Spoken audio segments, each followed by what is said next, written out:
Hey, I just have a question regarding the Department of Homeland Security shutdown, specifically the FEMA funds and federal grants. I'm a board president at a local ambulance service based out of Armstrong County, and we had received, I got awarded $286,000 for an AFG grant for a new ambulance, and our new ambulance is scheduled for delivery at the end of this week, and we currently cannot take delivery of that ambulance because of the holdup of the FEMA grant funds.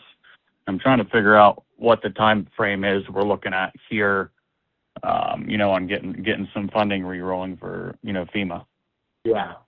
No, it's honestly, it's just disgraceful. I'm embarrassed that this is happening. But essentially what's happening is that the Democrats have withheld funding for DHS. That's sort of the bottom line. And the four areas that are most affected are FEMA, the Secret Service, the Coast Guard, TSA, which we're seeing in our airports, and the fifth area is CISA, which is the Department of Homeland Security area that focuses on cybersecurity.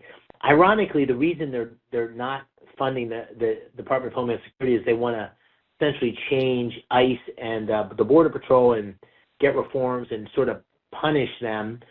But the fact of the matter is that's already been funded. We already paid for that in an earlier bill. So this is like a political theater, political negotiation to try to get reforms for ICE. And by the way, the president's already agreed to the reforms, body cams and special training for escalation, de-escalation of violence and so forth. So this is a political battle. And unfortunately, the people that are suffering from it are people like you that were expecting FEMA grants.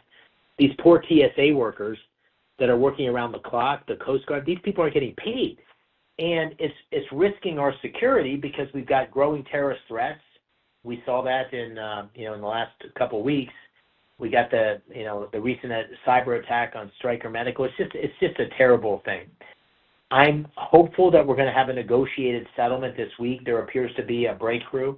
The White House commented on that this morning.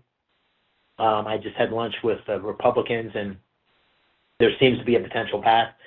So it could be resolved as early as this week. And if that was so, that'd be terrific because the lines in TSA would go down and we'd start to have the security we deserve and you'd be able to get your ambulance. But I can't promise. But I think the American people are fed up with these theatrical close the government down, and the only people that suffer are the citizens, the voters, and the people that don't get paid. And just yesterday, John Kennedy, my colleague here, tried to introduce legislation that would say that the senators don't get paid, the members of Congress don't get paid if TSA doesn't get paid, and the Democrats shot that down. So it's just ridiculous. And I have voted time and again for members of Congress not to get paid if we're shutting down any part of the government. So it's an embarrassment. I'm hoping there's an end in sight here in the next day or two, but I apologize you're having to deal with it, Alan. It's nonsense.